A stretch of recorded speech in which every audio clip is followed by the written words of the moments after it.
question you and I have to ask. How did we get this money? OPEC production limits, helping to drive down the price of oil from $20.50 a barrel in the opening days of 1990 to a mere $13.60 a barrel by summer. We didn't come over on the Nina, the Pinta, and the whatchamacallit. We didn't land on Plymouth Rock. Plymouth Rock landed on us. Landed right on top of us. Where's the outcry? Why? You can get all the film and the footage of all the carnage in Los Angeles, but you can show me no footage of any damage in Iraq. And all you show me is some surgical strike. Now, 1 year later, it comes out that these so-called surgical strikes will make sense.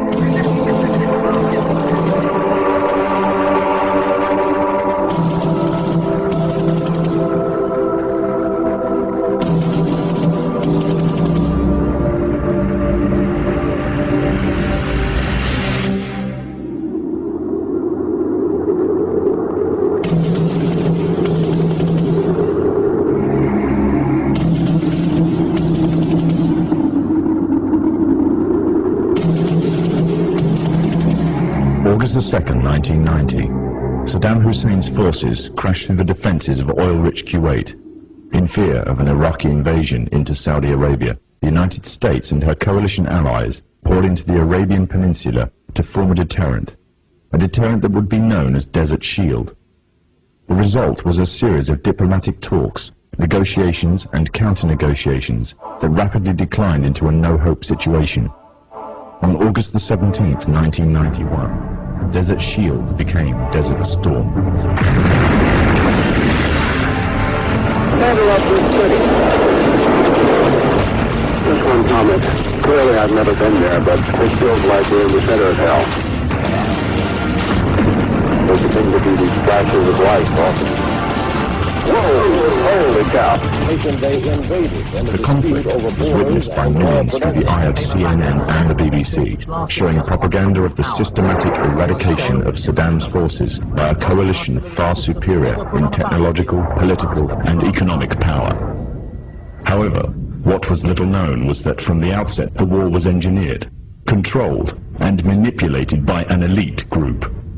A group which had created the illusion of a man with power, at the head of a million-strong army, on the verge of going nuclear. A man who had gained control over 1/5 of the world's oil overnight. However, in reality, he was merely a pawn, in amongst many pawns. Just a puppet in a grand master plan, with the Gulf War as a well-orchestrated stepping stone. The orchestrators of the war were by no means strangers to controlling major world events. In fact, they have done so for centuries. From the shadows, they have engineered every major war, revolution, and recession. They control everything you read, everything you hear, and everything you see. They have managed to indoctrinate an entire populace to their way of thinking, and have infiltrated key positions in places of authority. And it is from the shadows that they have created a new political order, a new economic order, and more sinister, a new religious order. Their ultimate aim is total global domination, and they will stop at nothing to reach their goal. The goal that was outlined in a speech given by former President of the United States, George Bush. What is at stake is more than one small country. It is a big idea, a new world order.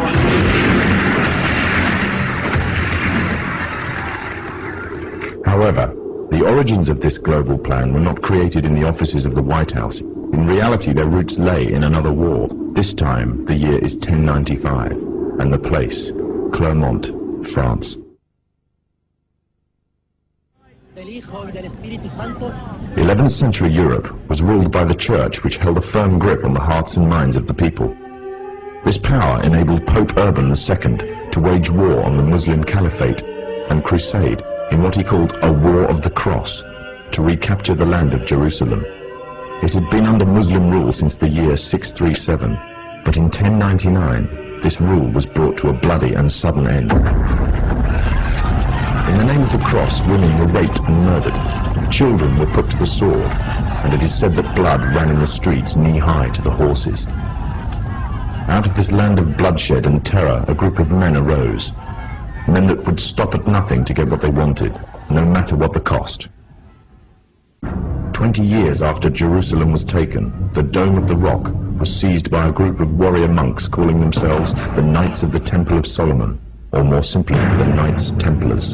In Jerusalem, the Templars began to deviate further and further away from the practices of Christianity. They learnt the secret arts of the Kabbalah, an ancient form of Jewish magic, along with its dark rites and rituals.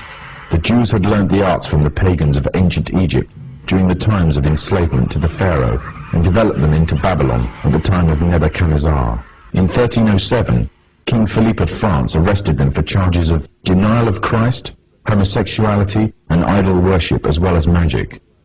In 1314, Pope Clement V declared all Templars as heretics to Christianity, ordering all their properties to be seized. Their leader, Jacques de Molay, was captured and burnt to the stake. The Templars were cornered, and just when it seemed they were finished forever, a glimmer of hope arose from a seemingly certain end. They were to find a safe haven as well as an ally. But not in France. In fact, in a country in a desperate struggle for independence against the English, the country of Scotland.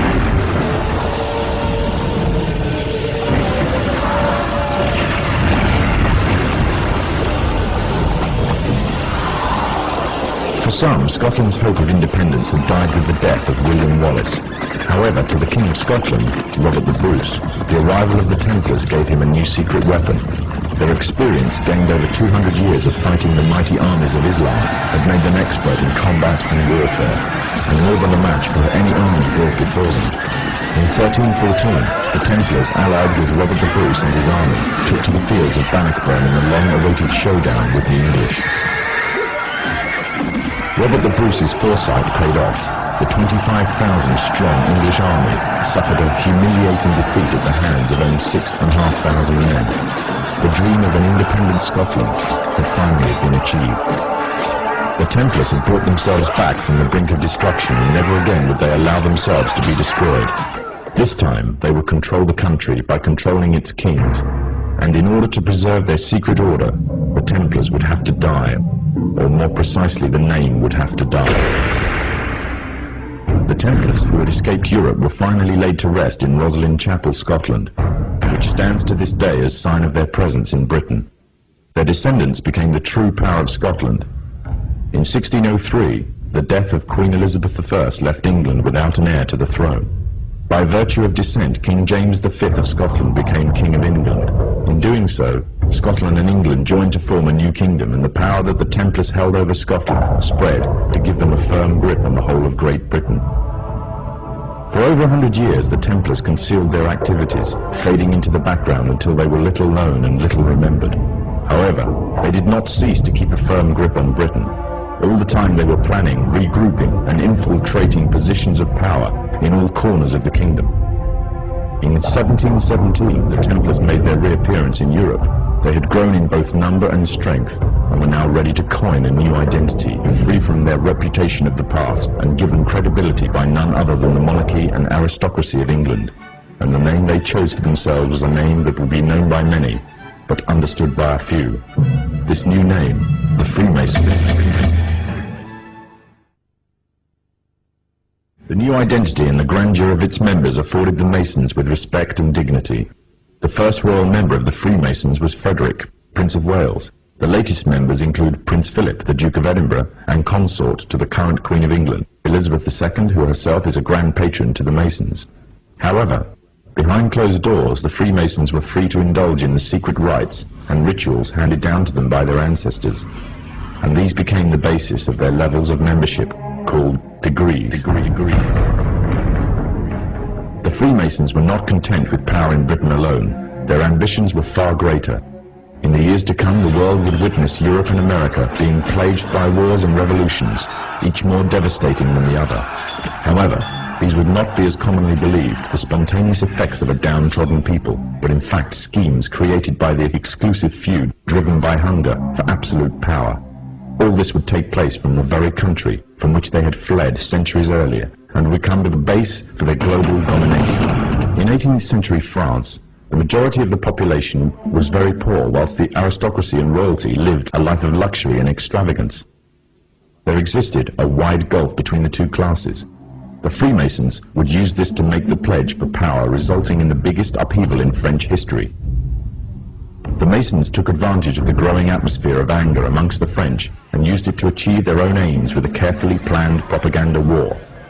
They completely controlled the media system and used it to sway the tide of public opinion. The newspapers were geared into calling for the end of the monarchy and the establishment of a society based on liberty, equality, and fraternity. The Masons' vast amounts of wealth were used to influence the political landscape of France. Politicians funded by the Masons promoted the Masonic ideology. The secret lodges of the Masons were open to members of the French army. High-ranking officers and generals were indoctrinated to the Freemasons' way of thinking. With the people, the politicians, and the military of France under Masonic control, the Masons could finally strike. On the 14th of July, 1789, a group of people stormed the Bastille, a prison in Paris. This sign of resistance against the French authorities triggered off a massive response all over France. People in villages and towns expressed their hatred for the system, symbolized by the monarchy. But it was not until 1793 that the French anger would be cooled. On the 21st of January of the same year, King Louis XVI was beheaded in front of a crowd, heralding an end to the French monarchy and paving the way for another Masonic-controlled state in Europe. With the monarchy gone, it seemed as if nothing stood between the Masons and complete control of France. However, what took place would leave the Freemasons in a serious dilemma, and what was to come next was not exactly in accordance with the Masonic plan. A young soldier by the name of Napoleon Bonaparte was about to lead France into a bloody war with Europe, and instead of dancing to the Masonic tune, Napoleon declared himself the Emperor of France. Napoleon was forced to abdicate from his throne in 1814 and was exiled to the island of Corsica. However, in 1815, Napoleon arrived in Paris again, raising a new army ready for a fresh war in Europe. The Masons had a big problem on their hands. Britain and her Masonic allies could not afford to maintain a long-term war against Napoleon without risking bankruptcy. Help came from an unlikely source. Nathan Rothschild was the head of a leading banking family, but because of their status as Jews, they were forced to work from the shadows of others. Rothschild seized the opportunity to liberate his people and offered a loan, demanding in return recognition of the Jews as equals to their European counterparts, and the right to openly do business. If the Masons refused, the money could always go to Napoleon. The Masons had no choice but to accept. In 1815, British, Dutch, and Prussian soldiers landed in Waterloo, Belgium, where they met Napoleon's forces and defeated them. Napoleon was captured this time, never to return. France was finally under Masonic control. Although historians make little mention of the Masonic involvement in the Revolution, the Masons themselves have to reveal their shadowy movements during this important period in history.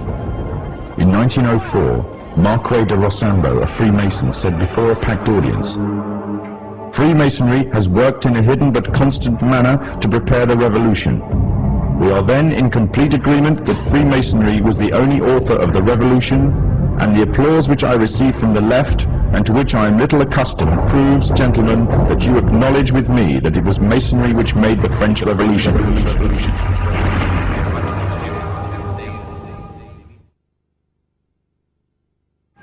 When the so-called founding fathers of America landed on Plymouth Rock, not only did they bring with them disfranchised people, they also brought the Freemac elements of Europe. The injustices which the fathers of America were escaping from in Europe was also to be found in the new land, in the form of a tyrannical British regime. In order to gain complete dominance of the new state, the Masons used the same methods to gain control of France.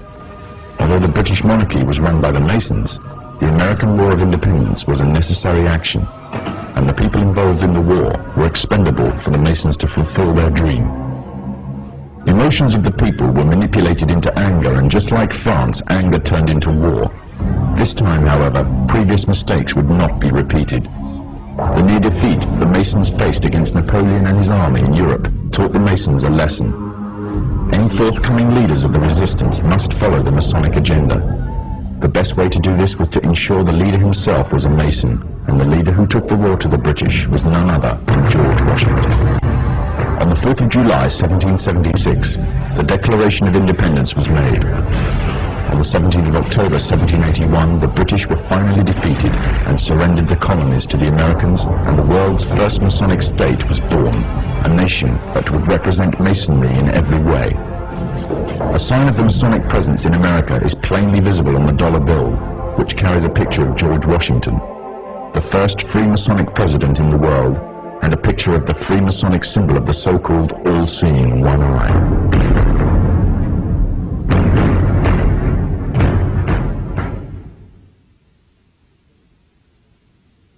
Historically, the control and manipulation of political opinion has been the Freemasons' main weapon in gaining control of countries and states. Once in control of the rulers and politicians of a country, laws and political structures could be changed in accordance with their agenda.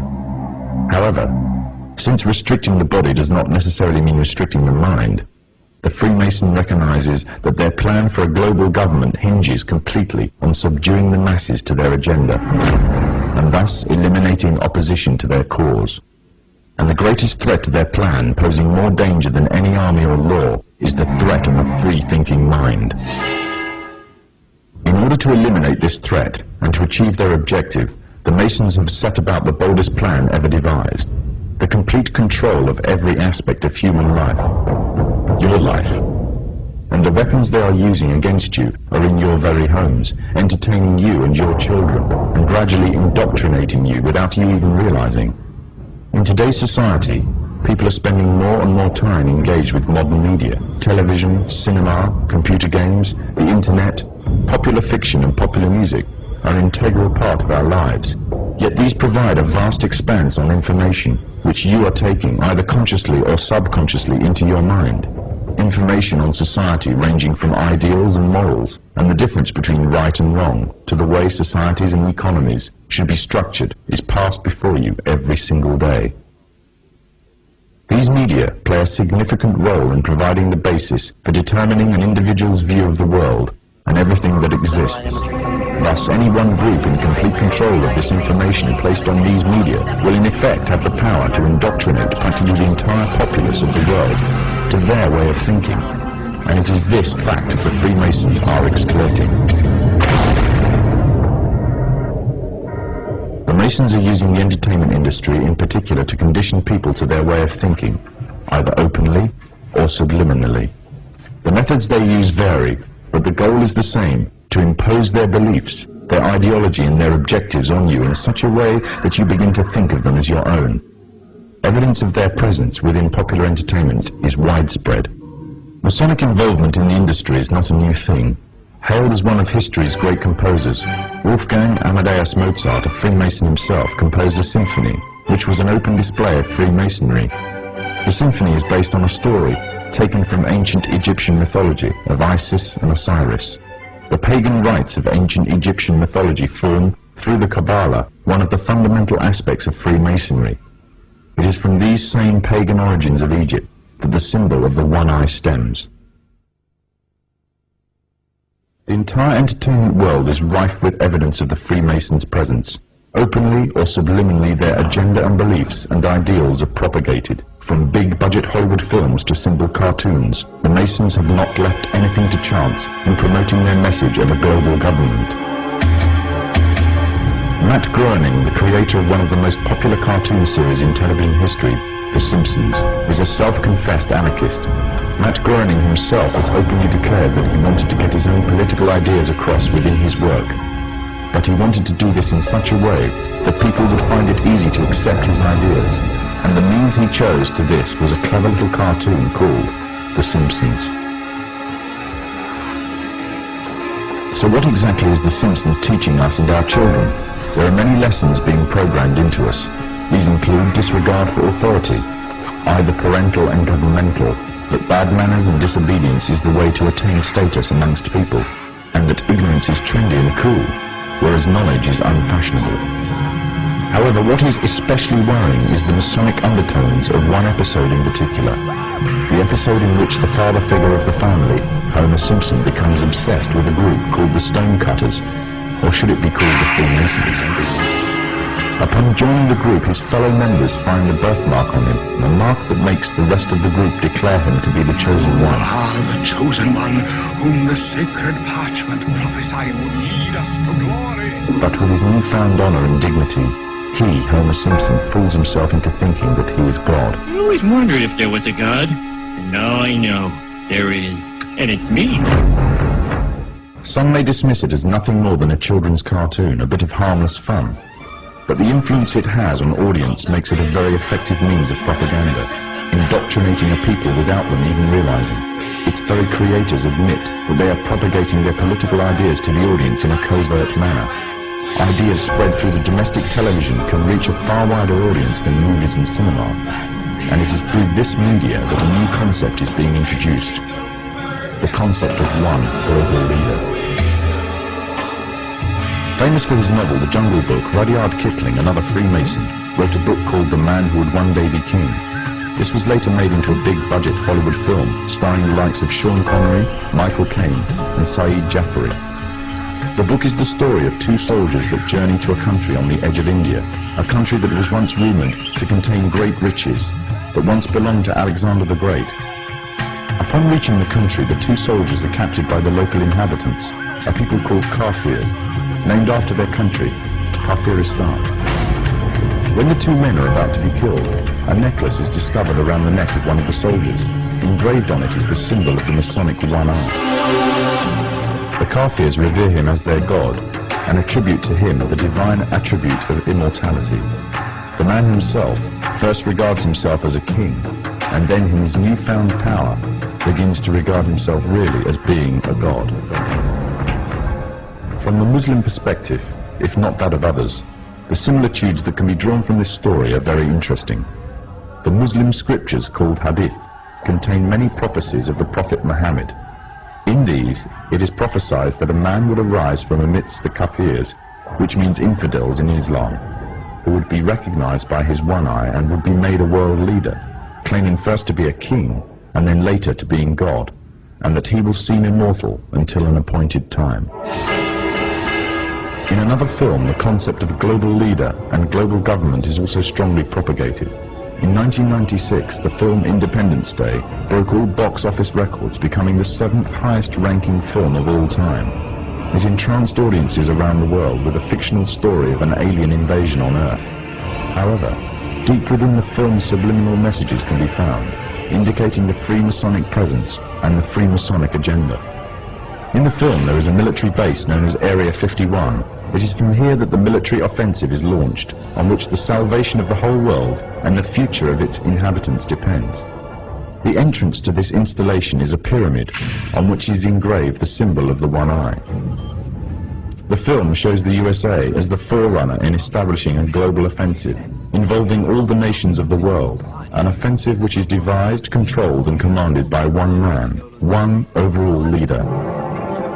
The film is part of an upsurge in an upsurge of films and television serials on the topics of aliens, UFOs, and invasions threatening the whole of mankind. These are gradually fueling the growing interest and public unrest on the issue. This is just one of the many ways in which the Freemasons are paving the way for their global government. The Freemasons are using a number of approaches to drive fear into the hearts of the masses. I occasionally think how quickly our differences worldwide would vanish if we were facing an alien threat from outside this world. And yet, I ask you, is not an alien force already among us?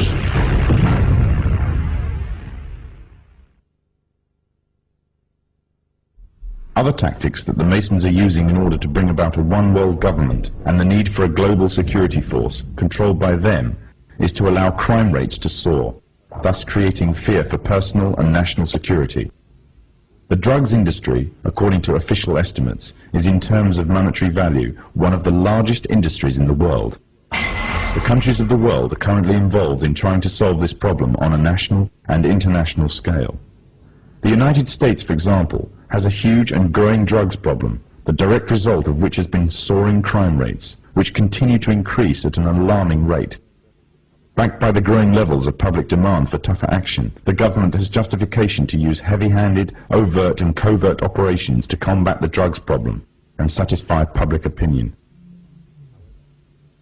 However, certain disturbing facts about the American drugs war throw a shadow of doubt upon its credibility and the motives of the government. It is commonly believed that during the 1960s, J. Edgar Hoover, the then chairman of the FBI, allowed the drugs trade to flourish within the African American community in an attempt to undermine the black community's uprising within American society. During the 1980s, with the threat of communism taking over Central America, money was urgently required to finance the rebellion movement against communism, and to raise this, the CIA allowed drugs to be traded into America. Revelations by the American Senator, Jack Bloom, who was part of an investigatory committee into the matter, confirms this. The pathetic justification given by the FBI for using drugs to subdue the African American community in the 1960s was that the black uprising was in actual fact a communist attempt to undermine America's involvement in Vietnam. During the Contra Wars in the 1980s, the scapegoats used to justify the flow of drugs into America were once again the communists. However, today the threat of communism no longer exists, yet the drugs trade is still flourishing in America, and the trade in international drugs trafficking is soaring, raising the question as to why. In the course of the Contra War, the United States, as a matter of policy, abandoned drug law enforcement, looked the other way at the kinds of conditions we were creating that enhanced the ability of traffickers to move dope into the United States, and in effect allowed a drug trade to flourish, all to support the Contra movement and to support the war. Historically, the Freemasons have used or created problems within society to turn and manipulate events in accordance with their agenda. The rising drugs problem in America gives the authorities of all the justification needed to use stronger, heavy-handed tactics on an even wider scale. Already major transatlantic operations, as well as American and Latin American operations, have been undertaken to combat the drugs epidemic. It will not be long before there is significant backing for a strong global offensive. Distortion of the facts and usage of manufactured and biased statistics are the tools of the Freemasonic governments of today, as well as creating a public need for greater national and global security. Rising rates of crime, drug abuse, and the increasing threat of terrorism act to serve the purpose of promoting greater control of the masses. Control of the masses means the complete control of every aspect of human life. Your life. Shocking acts of terrorism, soaring crime rates, and increasing incidences of violence are propounded by film, media, and government reports alike, create strong public sympathy and support for harsh tactics and surveillance techniques, until individuals are monitored to a level more befitting a totalitarian state. Public opinion will once again be manipulated to give the Masons justification for their actions and make their goals easier. The means of monitoring the masses and storing all personal information on individuals in society on a massive mega database are already underway. Rapid movements are taking place towards storing personal information on individuals on plastic, such as banking details, driving license information, and national insurance details. Currently, these details are stored on separate cards, but plans are well underway to merge all the information onto one identity card. The consequence would be complete monitoring of all purchases and transactions and personal details of an individual at the touch of a button. In 1992, the Vice-Chancellor of the British Supreme Court, Nicholas Brown Wilkinson, told the High Court that if the information obtained by the police, the Inland Revenue, the social services, the health service and other agencies were to be gathered together in one file, the freedom of the individual would be greatly at risk. The Freemasons, through the governments controlled by them, already have access to a vast array of information about you. They can already find out who you talk to on the phone, where you work, where you shop, what you eat, what you wear, how much you are worth, what you earn, and the list goes on and on. One identity card would allow even closer monitoring and enable a complete psychological profile to be compiled on every individual in society. Information which would make it very easy to predict, control, and manipulate actions. However, there is a gap that the Masons need to fill in. By using hard currency, an individual can evade detection and vital information is lost since hard currency transactions are untraceable. As a result, moves are being made to replace hard currency with a system that relies totally on electronic funds transfer. In other words, a system that relies totally on cards.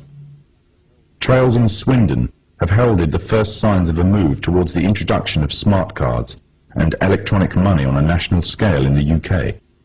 The Mondex scheme is pioneered by NatWest and Midland Banks and British Telecom.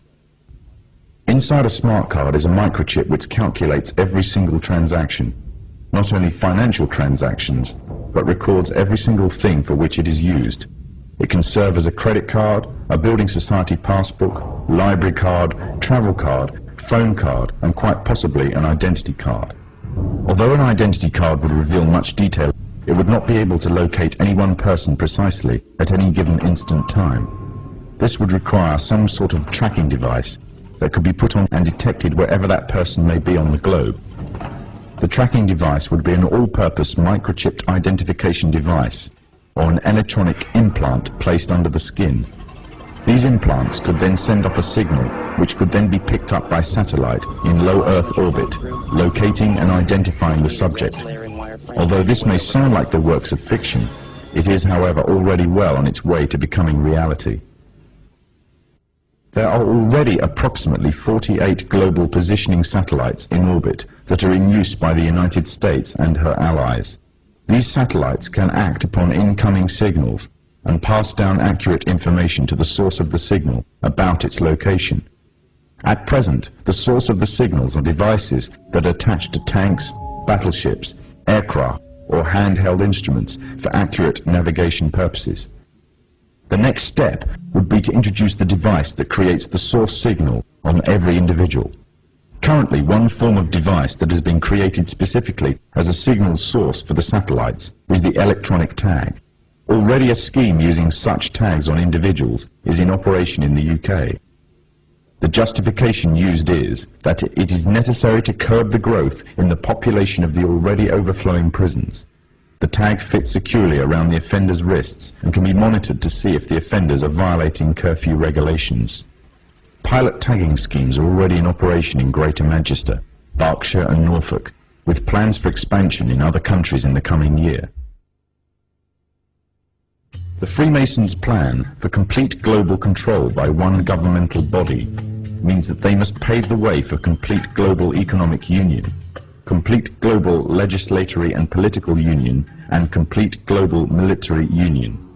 On March the 25th, 1957, with the creation of the European Economic Community, the first significant steps in the creation of this global government were taken.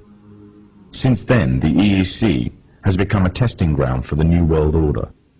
With the basic tenets of freedom of movement between member states already established, goods and people can move relatively freely within this one superstate. The plans are already underway for the establishment of complete monetary union, and the powers of the governmental body of Europe are growing every day, paving the way for complete political and legislatory union. All this will mean that eventually, in the superstate of the European Economic Community, there will be one currency, one economy, and one government. And the government would most certainly be a Masonic government. The three most important players of the European community are Britain, France, and Germany. Britain and France have long been Masonically controlled nations. During World War II, Germany was completely annexed by Britain and France, along with the United States, another Masonic nation, and the Soviet Union. The sectors of Germany controlled by the former three countries, the Masonic nations, formed a separate political identity called West Germany. And with the downfall of the Berlin Wall, West Germany has now taken over the former East Germany. Europe is not alone in its efforts to achieve superstate status. America and Mexico are currently the only two members of NAFTA, the North American Free Trade Agreement. However, the nations of the South are increasingly being pursued to join. With Masonic superstates in both Europe and America firmly established, global union would be a logical and easy progression. However, there is another problem that the Masons need to contend with if they are to be the masters of this global union. By the 1970s, it was becoming increasingly clear that the population of Europe and white America was rapidly declining. Unless something was done, the expanding size of the population of third world nations would pose a serious threat to national security of Masonically controlled countries. Western consumer power and productivity would reduce, and as a result, they would be completely dependent on that of the third world population. Somehow, the gap between Western population and third world population had to be a bridge to restore Western supremacy, or more precisely, Masonic supremacy, at a global scale. In the 1970s, President Jimmy Carter commissioned the Global 2000 report. The findings of the report blamed virtually all of the world problems on the population growth of non-white people. The report went on as far as recommending the elimination of at least 2 billion people in third world nations off the face of the earth by the year 2000 in order to restore Western supremacy. Interestingly enough, also in the 70s, the AIDS epidemic broke out, claiming huge amounts of life in third world nations, as well as amongst the growing black and Hispanic population of America. It was said that the virus originated from green monkeys in Africa and was later passed on to the local population through either acts of bestiality or through consuming them as food. From there on, AIDS spread like wildfire across the African continent and later on to the rest of the world, claiming millions of lives. However, the story was just a smokescreen. On June 2nd, 1988, the Los Angeles Times published an article refuting the idea that the human AIDS virus originated from green monkeys. It uncovered evidence that the DNA composition of AIDS was totally inconsistent with that of green monkeys.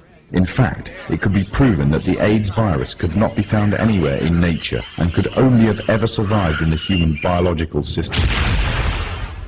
If the virus did not exist anywhere in nature, the question is raised as to where exactly the virus all of a sudden stemmed from. On July the 4th, 1984, the New Delhi newspaper in India called The Patriot published an article making the first detailed charges of AIDS as being a counter-biological warfare agent. An anonymous American anthropologist was quoted claiming that AIDS was genetically engineered at the U.S. Army's Biological Warfare Laboratory at Fort Detrick near Frederick, Maryland. Then on October the 30th, 1985, the Soviet journal Literaturная Gazeta repeated the charges made by the Indian newspaper, making it an international controversy. All this, however, was easily passed off as a communist rhetoric by the Masonic West. However, on October the 26th, 1986, the Sunday Express became the first Western newspaper to run a front-page story confirming the findings of the Indian and Soviet newspapers entitled AIDS Made in Lab Shop. The outbreak of AIDS has been linked to vaccine programs around the world. The internationally respected London Times newspaper published an article at the front-page story on May the 11th, 1987 entitled Smallpox Vaccine Triggered AIDS. The article establishes a direct correlation between the smallpox vaccine administered by the World Health Organization to an estimated 50 to 70 million people in different Central African countries and the subsequent outbreaks of AIDS in those regions. The World Health Organization is the medical wing of the United Nations. The evidence suggests that AIDS is a genetically engineered virus spread through vaccination programs in third world countries, germ warfare against the innocent and the weak, aimed at eliminating an entire populace off the face of the earth. AIDS is nothing other than the modern-day final solution, and all of this for the purpose of installing an economic policy that would give complete global domination to the Masonic West. However, for the Freemasons' economic domination on its own is not enough. In order to have Masonic governments at the head of global union, under complete Masonic control, an economic union may suffice. But to keep it there, they would need a military union, and that union would be none other than the UN.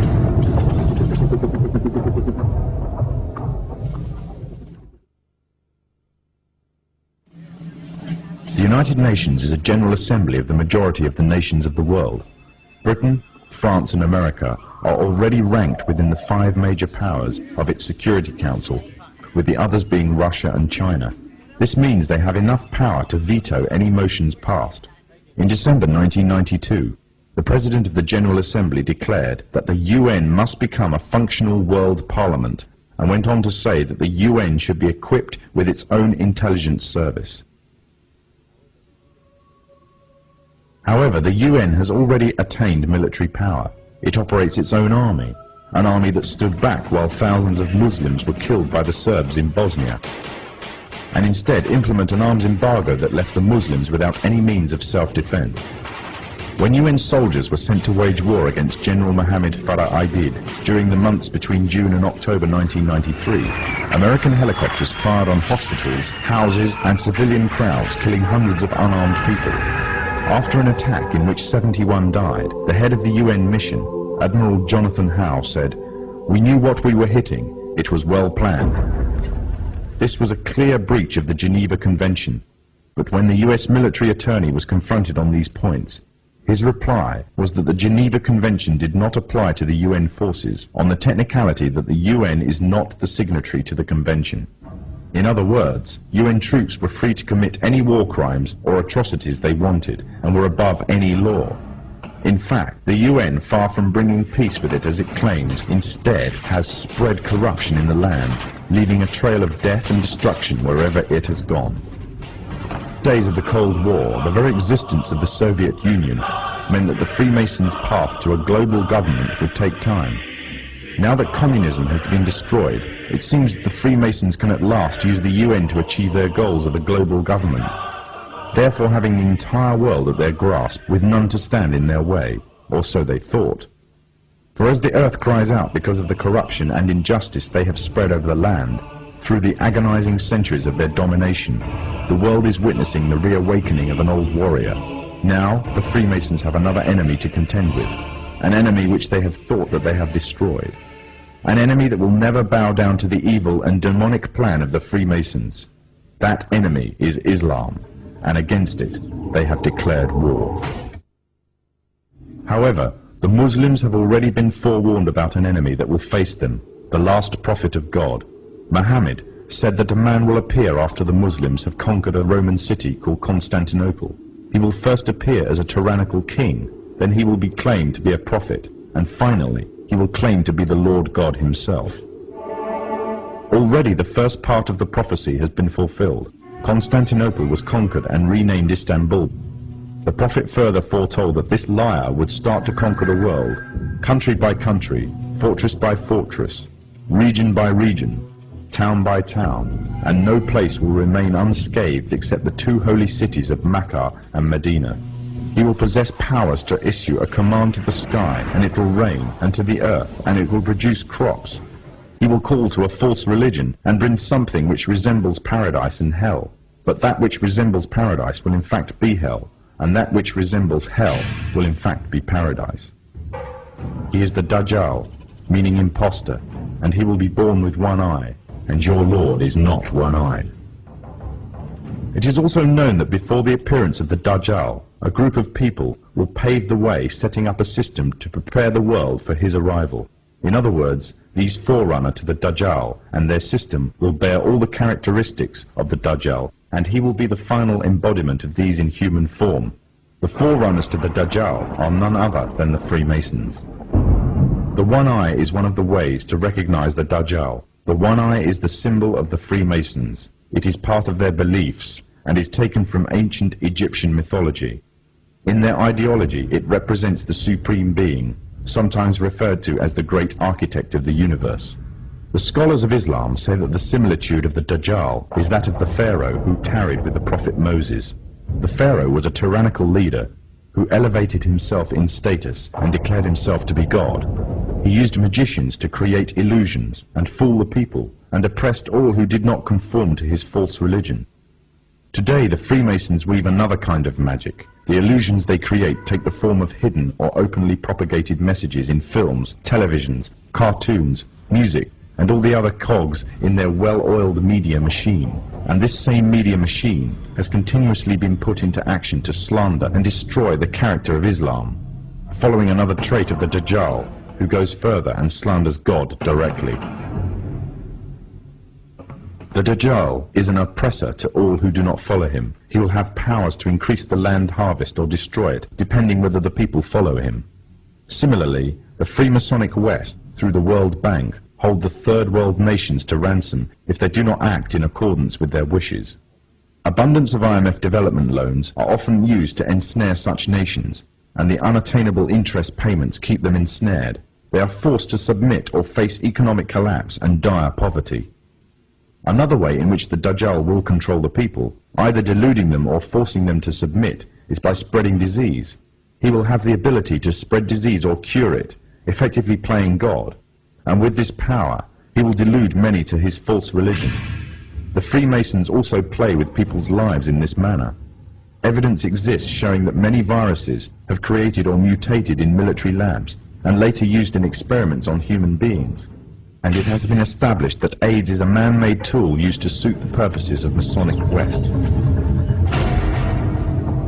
The Dajjal shall try to strip God of all of his divine attributes and claim them for himself. This arrogance is also the way of the Freemasons, who are engaged in replacing the laws of God with those that are man-made and claiming justice across the land, using technology to monitor all that you do, trying to see and hear everything, using genetics to alter and to improve the creation to reach their false standards. Their arrogance knows no bounds, and they obey no law but that of their own making. These are the forerunners to the Dajjal. These are the Freemasons.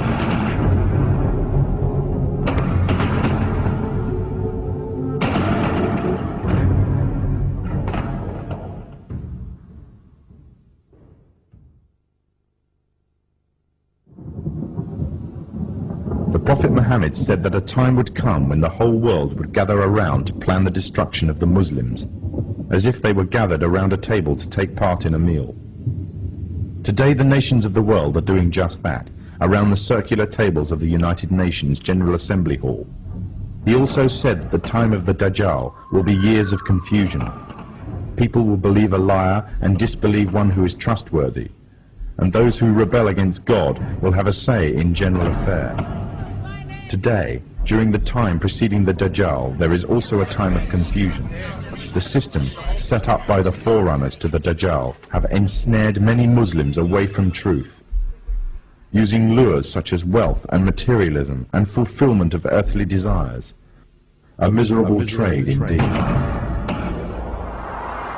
These times of tribulation are like a giant sieve, sorting out the true believers from the apostates and hypocrites. Many have adopted the lifestyle and philosophy of the Dajjal system, retaining perhaps only their Muslim names or clothing, wearing them like a badge to their identity, and in every other way embracing wholeheartedly the system that is being used to eradicate Islam.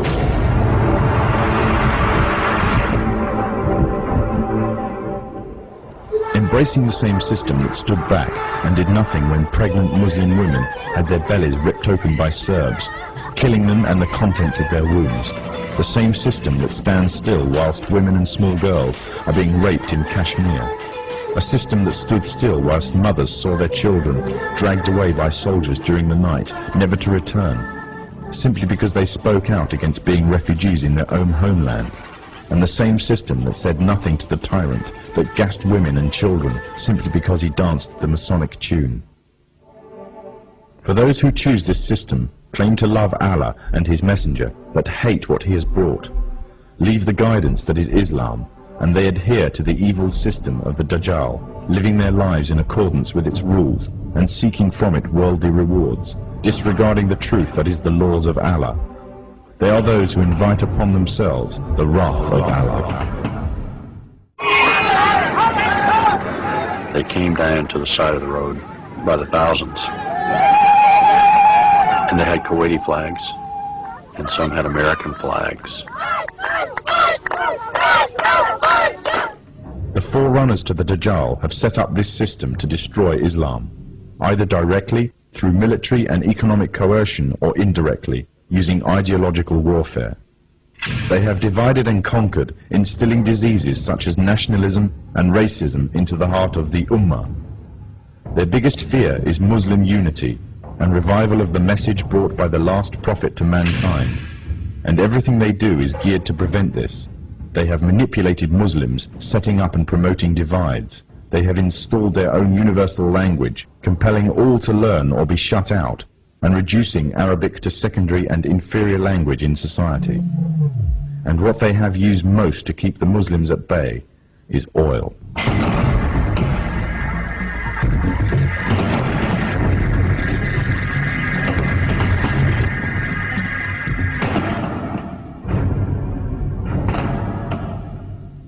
During World War I, the Freemasonic governments managed to destroy the Islamic Caliphate and annex all its territories. The part now called Iraq was put to British mandate, and current borders were defined by them and through the Iran-Iraq War.